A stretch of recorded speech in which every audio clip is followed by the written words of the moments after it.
À partir de septembre 1943, Zali se retrouve à Alençon avec Hélène et leurs frères. Elle travaille à la FEL des commandants de Tours sous le nom de Zali Guérin. Elle intègre le mouvement résistant Libé-Nord, qui recrute des réfractaires au STO, service du travail obligatoire. Rappel historique.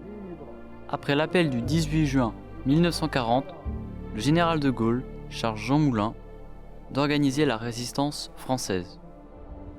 Un jour, Zali se rend compte qu'elle est suivie. Elle entend « Mademoiselle Guérin !» Nous sommes le 23 janvier 1944. Tous les membres du maquis ont été dénoncés. Zali est interrogée. Elle résiste au coup de fouet reçu avec la schlag, comme elle dit.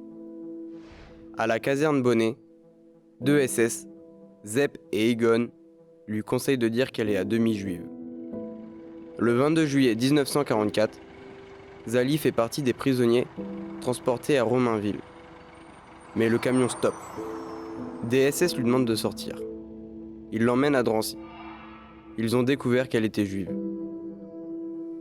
Rappel historique. La cité de la Muette est construite à Drancy dans les années 30. À partir de 1942, Drancy devient le principal centre de rassemblement et de transit des Juifs de France avant leur déportation.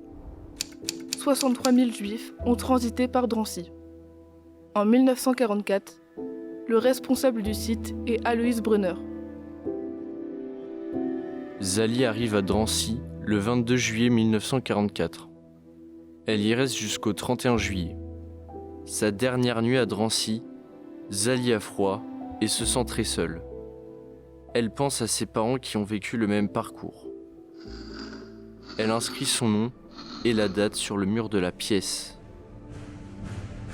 Le 31 juillet 1944, Zali fait partie des déportés du convoi 77 décidé par Aloïs Brunner.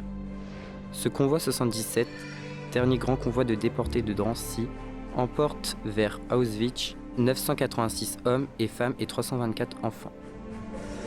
Durant son voyage, elle entend des cris, des pleurs, des prières.